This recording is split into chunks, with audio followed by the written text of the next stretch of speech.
intro to the show. Hmm. I can't even remember. Excellent. MogTalk, excellent. No, I can't do it. Can't do it. I'm not that hardcore enough.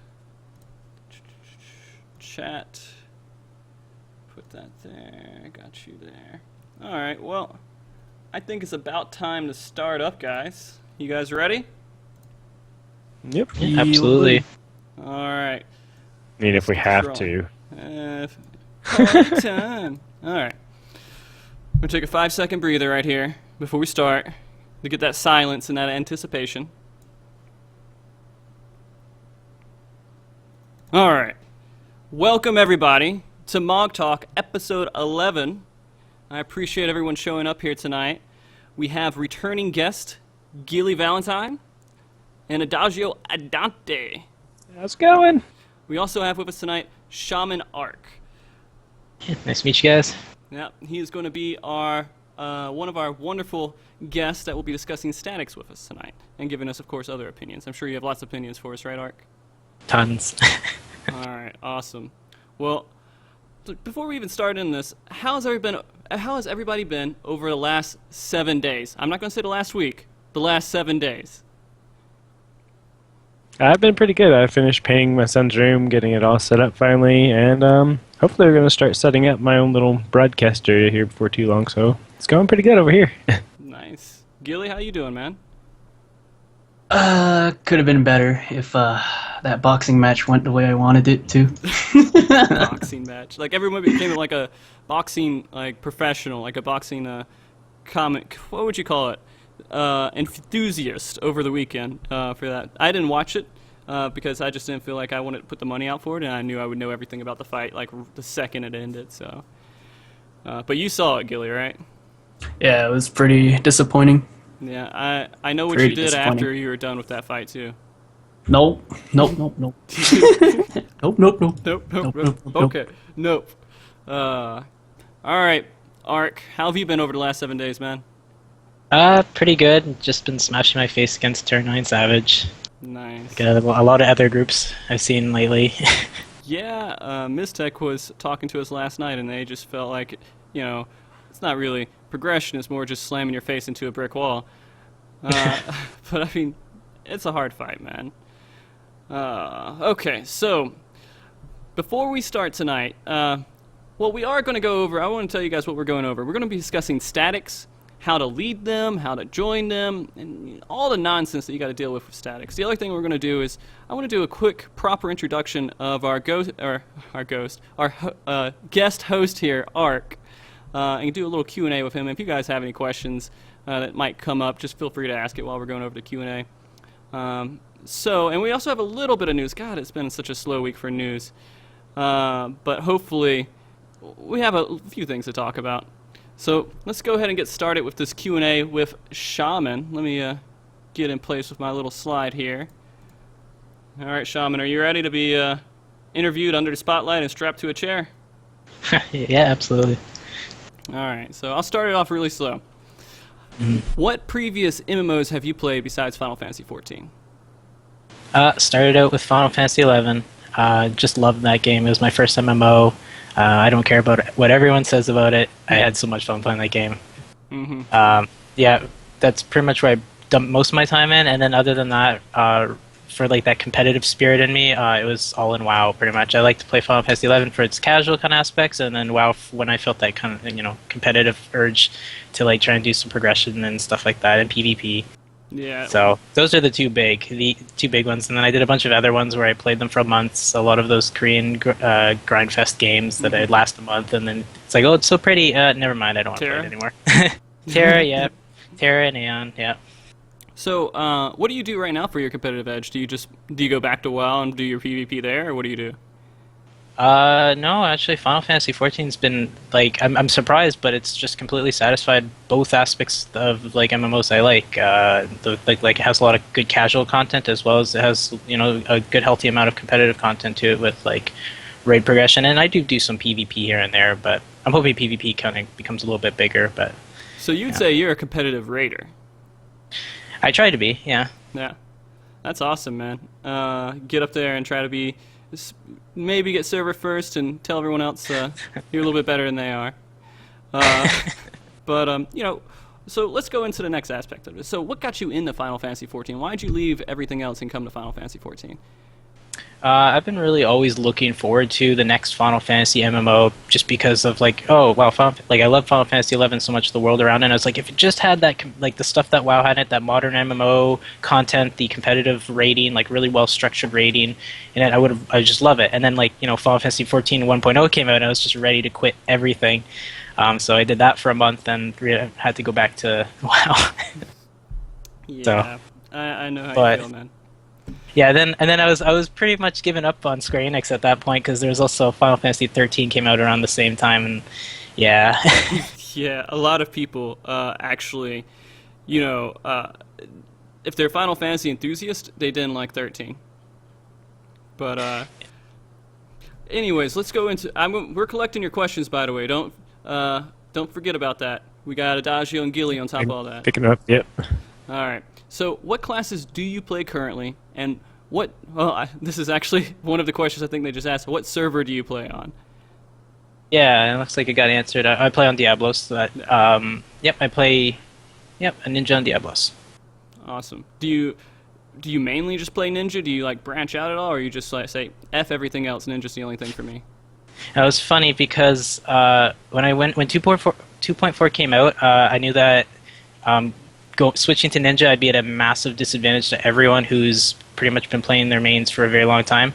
So when 2.4 dropped, I exclusively played ninja for almost 4 months. And just recently I started going back to playing Pally and Bard. Well, actually, I just started out Bard. All right. How long... so you told me you lead your static currently. How long have you been doing that? Since 2.0, I think October 2013. Wow. So about a year and a half. Yeah, that's been a while. I mean, I've only been leading my static, I think, for about 6 months now. Well, it's been a little bit longer than that, but it hasn't been a solid static except for the last 6 months. Okay, so we're going to talk a lot of stuff about people having issues with statics and all the frustrations that kind of can come with it sometimes. Go ahead and just tell us what's the worst situation you ever had to deal with while leading the static? Yeah, that's an awesome question right off the bat, huh? So I wouldn't say that I've had really horrible situations with as a raid leader yet, and hopefully never. I know of a lot of raid leaders have particularly really been bad situations with particular members and stuff like that. But for me, I would just kind of describe it as the most work I've ever had to do, and the scariest moment as a raid leader. Nothing really was going wrong, but it was just really scary, and there was a lot of work for me. And so the story behind that is essentially. I had 2 members in my original group that I known for a long time. They were trying to get family into the game, and they wanted basically they were saying once we get our family into the game, and if they hit 50 and they like raiding and want to raid with us, we'll probably split off and make a group with them, because there's no way that we can really get them into your group. And I was like, yeah, that makes sense. That's not many people have an opportunity to play with so many members of their family, so that sounds pretty awesome. I'm not gonna I'll do whatever I can do to help you get that done. That makes complete sense to me. Mm-hmm. Now, that would kind of been, a little bit tough on its own, but not too bad. We were in post-progression at this point. It was 2.3, so it wasn't so bad. Except that on top of it, it kind of lined up perfectly with another member in my group. She was 8 months pregnant at that point, so for obvious reasons had to take a break for a while. And I wasn't really sure. She wasn't sure, and I wasn't sure how long the break would be. It could have been potentially permanent, or a couple of months, or just all of the next raid tier. So the recruitment for that was really weird. First off, from anyone looking outside of the raid group, we looked like a very unstable group. What's wrong with this group? Why are they looking for 3 people, or why are there so many new people in their group, right? Mm-hmm. And not to mention, one of the positions was kind of temporary backup. I'm not really sure if this is going to be full-time, or I'm not really sure what I can offer you in this position. So it was really amazing kind of learning experience for me, and what my goal was to try and shoot for new players. I wanted to bring in new players because they wouldn't be so they wouldn't criticize the group as much, or kind of look at it what's going on, and they'd just be really happy to get into a group and be well, opportunities to kind of grow and learn how this game works and stuff like that. And we were also looking for friends of people in the group, regardless of what their skill was at. We had one of my members brother came in and like we said we needed a bard, so he leveled from 1 to 50 on his bard. So obviously some very new. He was very new to bard when we were raiding. We had a brand new white mage that who had only been 50 for about like 2 or 3 weeks. So our first raid day with her was showing her where the soldiery vendor was and clearing turn 5 so she can unlock second coil. And we actually cleared up to turn 9 too with her, so it was really awesome. Well, geez, So, it sounds like yeah. you've had just a lot of issues with dealing with members and going back and forth and trying to keep it all together. Just at the moment, it wasn't really too bad. I mean, my goal throughout the whole thing was, I know there's a lot of people who want to get they're deserving of their loot, and I don't want to hinder our progression as best as I can. But I really needed to only bring in new players at that point. I thought that was the only thing that I could really do, and we only ended up missing 1 turn 9 clear, so it ended up turning out really well. I was like really happy with the way our group was able to bring in. It was comfortable bringing in new players and bringing them up and getting them really up to speed very quickly. I'm really happy about the members we brought in as well. They were awesome and picked things up really quickly as well. Well, great. That was a really detailed response. I know, yeah. Just good, man. It's a tough question. Yeah. But yeah, we've been pretty much stable since then. It was the only time I had to really do a ton of recruiting. That's awesome. And it may look like I'm muting Adagio because you'll see that mute symbol pop up over his head every once in a while, but it's really I'm muting myself just to make sure I'm not doing any building noise for the guys that's on Skype with me, because sometimes that'll happen.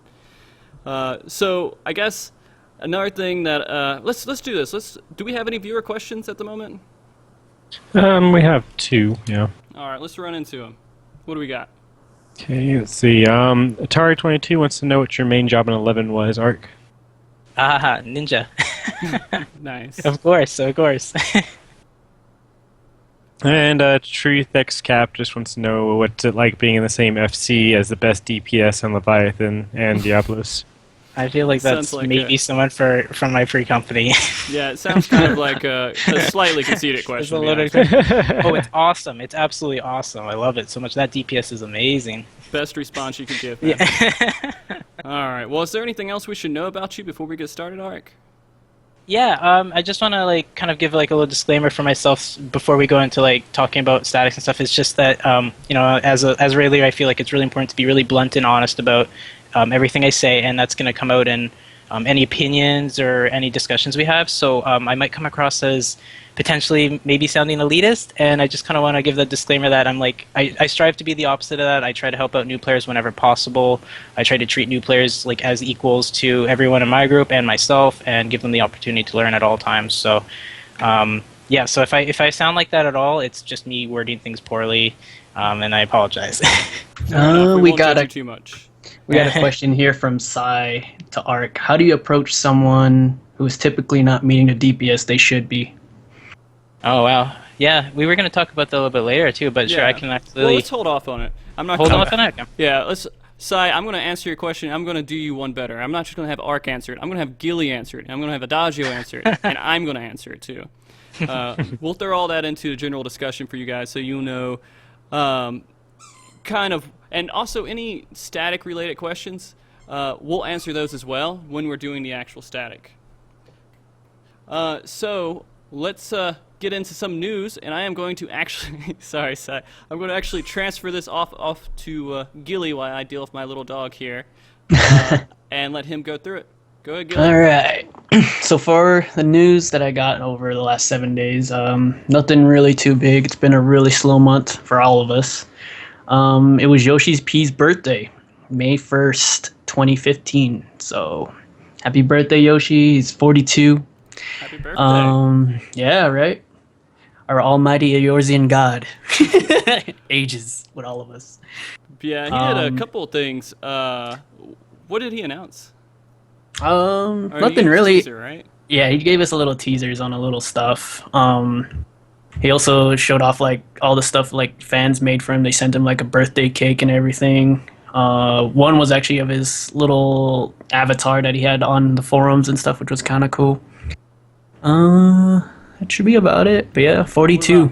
Here's the one that I actually saw in that. I'm just going to mention it because I've had so many conversations in these discussions over the last few shows that we've done.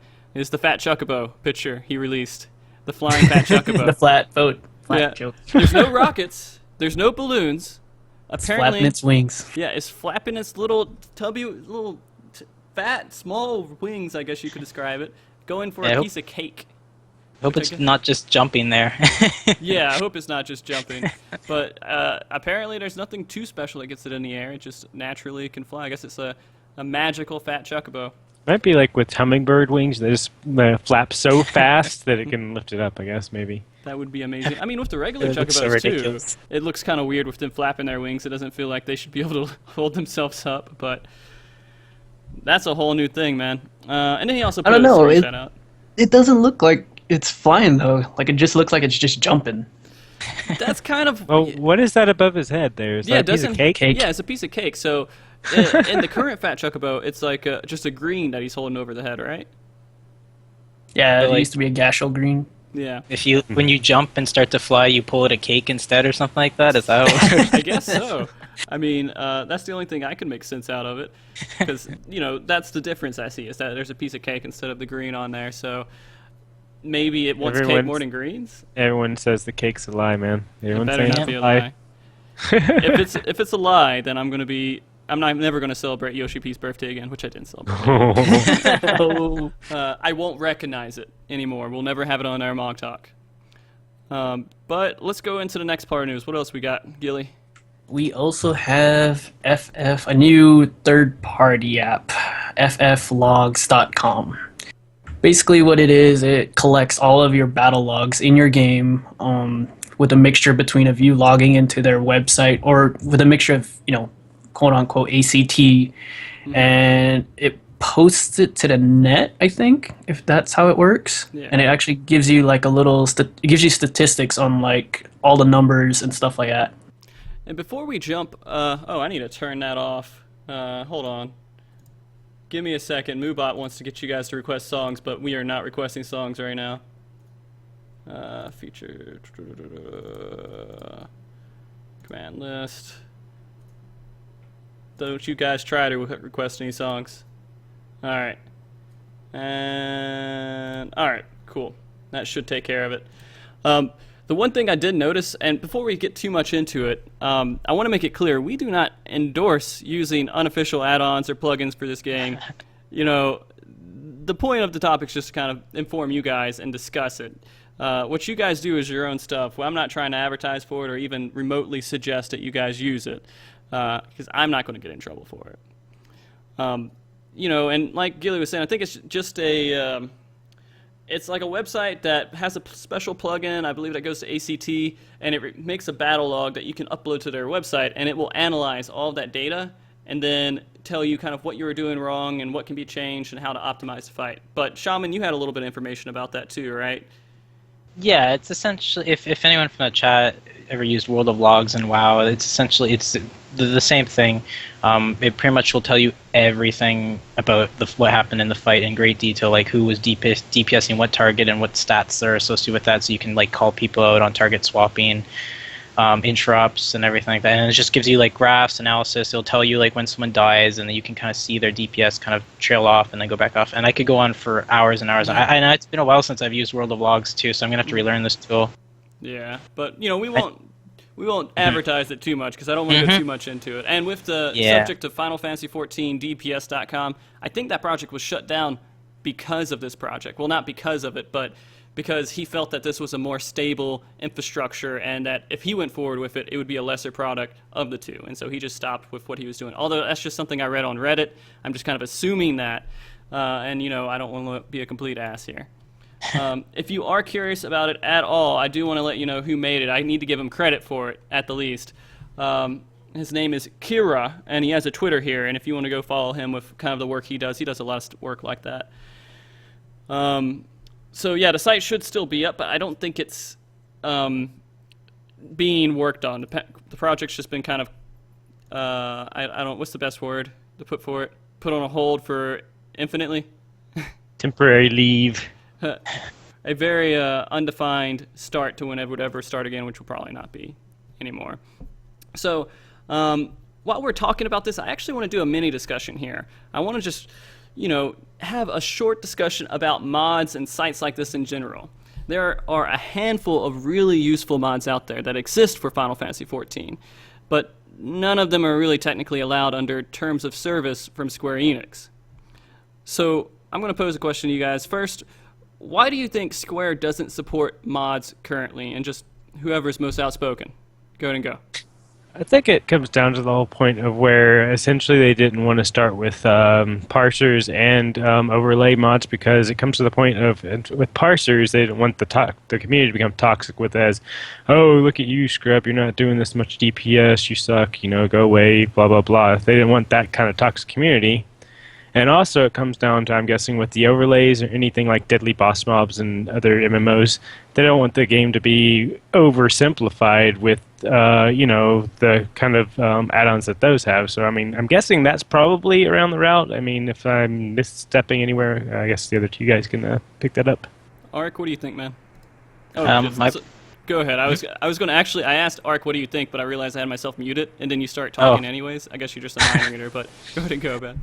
I was going to say that I pretty much agree with Adonijio as to why they wouldn't want them to have it. I think, to kind of go a little bit deeper, is I think they're mostly misused a lot. Like, the majority of the community will misuse them, and they do misuse what does exist very often. It's just, for the few that find good uses for it, it just saves a lot of time and just requires a lot less time commitment into digging into this kind of information. And I record all my fights, and I could find this information the same way just by reviewing those fights from the recording of them, but it would just take me a lot longer, and it's just less time playing the game, which is kind of, I like to play the game a lot. So, Gilly, do you kind of agree with them? Yeah, well, I actually disagree. I kind of like the ACT, but I'm one of those people who actually don't go around pushing people's buttons like, oh, you need to up your DPS, or you need to, I don't harass them or tell them you do bad DPS, you can't be playing with this person, so and so. I use it for a more personal reference like Ark does. He uses it to analyze, where they need to push DPS, keep cooldown, stuff like that.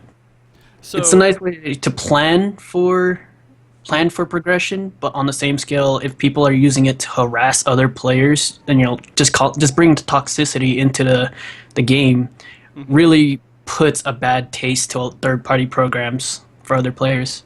Okay, but do you agree with them why you think Square doesn't allow it or doesn't support it at the moment? Yeah, I agree with them.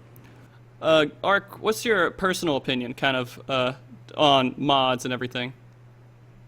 Well, I'd like to think that I use them wisely. I try not to, pretty much, I try not to use them as a method of putting myself ahead of anyone else or anything. It's all about trying to be as helpful as possible. And again, that the fact that it saves time is something that's really important to me. Do you think it takes away anything from the game? I don't think the parsers are so bad, but I don't think I would really want us to get into a situation where we're using a lot of things like what Deadly Boss Mods is in WoW and things like that are giving you alerts and things like that. That's something I never did like. I was the type of person who would try to avoid using them whenever I could. If my add-ons broke, I would take extra long to get them back, kind of thing. Mm-hmm. In WoW, and and I love how in this game it's very refreshing to just be looking at the fight and looking for visual cues. And to be fair, the visual cues are significantly better in this game than they are in WoW, and that's kind of part of why in WoW they're so required. Yeah. For most hardcore raiding groups, yeah. Adagio, do you think mods or anything like that take away from the game? I really do. I did WoW, and I did the old healer bot and deadly boss mobs and all that stuff, and it takes away from the challenge from the game. It's dodge right now, go. You're standing in this stuff, move now. It takes away from any skill that's involved. Sure, there's still a little bit of skill involved, but with this game, you have to know the fight, you have to know the mechanics, and you have to know what's going to happen, when it's going to happen. You have to actually be skilled to get through these fights, and if you have a program doing that for you, then you're effectively taking the skill out of the game, and that just takes the fun out. So that's my part on it. I honestly completely agree with you guys. Unfortunately, I wish I had something else to say against it, just to promote a debate on it, but there's nothing I can really say against it. I hate the fact that you need mods are like when I played WoW and they were like get deadly boss mods, I pretty much gave them a middle finger each time because I rather look at the visual cues and try to make sense of the fight without having to do that. It comes to the point when you have these add-ons, these overlays, that where it's like if you don't have it, you can't raid with us. You have to have it, or else you're not doing the most DPS, or you're just not pro. Quote, unquote. One thing that I saw that ended up happening with WoW as I kind of was playing it and doing each tier and saw it progress is that the developers of the game just assumed that you had these mods, and they made content harder to the point where you kind of required them to keep competitive or just enjoy the fight, because they would kind of like hide so many mechanics in debuffs that it was almost impossible for a normal person to just kind of review them quickly and see what's going on. So they were just like, oh, they have add-ons. So I don't want that's another thing. I don't want Square Enix to start being like, oh, they have add-ons, we have to make content harder now, because to compensate for the fact that these add-ons are making things a lot easier, which is what kind of will happen. Yeah. Go ahead. I honestly think if they ever brought DBM to Final Fantasy, I'd probably quit. Because that's what I like about this game is like the fights are just so unpredictable. I mean, they're scripted, but you don't know when you're going to be pushing mechanics. You don't know when your DPS came to play, and decided to start pushing phases and stuff. Yeah. So that's why I like the how do you say this? Unpredictability. I don't know if that's a word. Like you have to be reactive about things. You can't just say you can have a program that says you have to move left 2 steps now, and that would drive me insane too. And I think it makes it this game is a lot more enjoyable for that. And I'm gonna be honest, even with WoW playing it, I didn't think it was hard without deadly boss mods. I just think people were so accustomed to like using deadly boss mods that not using it was like insane. But I won't get into that because I don't care.